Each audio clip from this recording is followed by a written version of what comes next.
नाश्त्यासाठी ज्वारीच्या पिठाची खमंग रामा आंबोळी बनवण्यासाठी इथे आपण 1.5 वाटी ज्वारीचं पीठ घेतलेलं आहे. सेम वाटीने आपण पाव वाटी तांदळाचं पीठ आणि पाव वाटी बारीक रवा घेणार आहोत.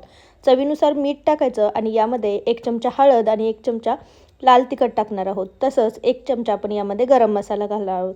आता हे सगळं कोरडंच आधी व्यवस्थित मिक्स करून घेणार आहोत. हे व्यवस्थित मिक्स झालं की यामध्ये आपण थोडं थोडं पाणी घालून याचं एक बॅटर तयार करून घेणार आहोत. तर पातळसर असं हे बॅटर आपण बनवून घेणार आहोत. साधारण आपण डोशाला किंवा घावनाला जसं बनवतो तसं पातळसर आपण हे बॅटर बनवून घेणार आहोत. बॅटर तयार आहे. झाकण ठेवून 15 ते 20 मिनिटं रेस्ट करणार आहोत. यामध्ये आपण रवा घातला आहे, त्यामुळे रवा छान 15 ते 20 मिनिटांमध्ये मस्त फुलतो. गरज वाटल्यास 15 ते 20 मिनिटांनंतर झाकण काढल्यावरती आपण यामध्ये पाणी घालू शकतो.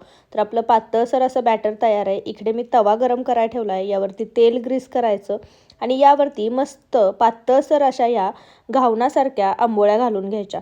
तर मस्त अशा पातळसर आंबोळी घालून घेतलेले कडेने तेल घालायचं आणि छान खरपूस अशी दोन्ही साईडने भाजून घ्यायची. तर मस्त जाळीदार अशी ही रामा आंबोळी तयार झालेली आहे. हळदीमुळे याला सुंदर असा कलर आलेला आहे. तुम्हाला मी दाखवते. सुंदर अशी याला जाळी आलेली आहे.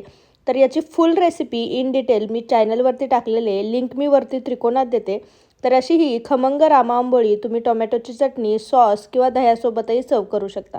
रेसिपी आवडल्यास रेसिपीला एक लाईक नक्की करा आणि चॅनलला नक्की सबस्क्राईब करा. थँक्यू.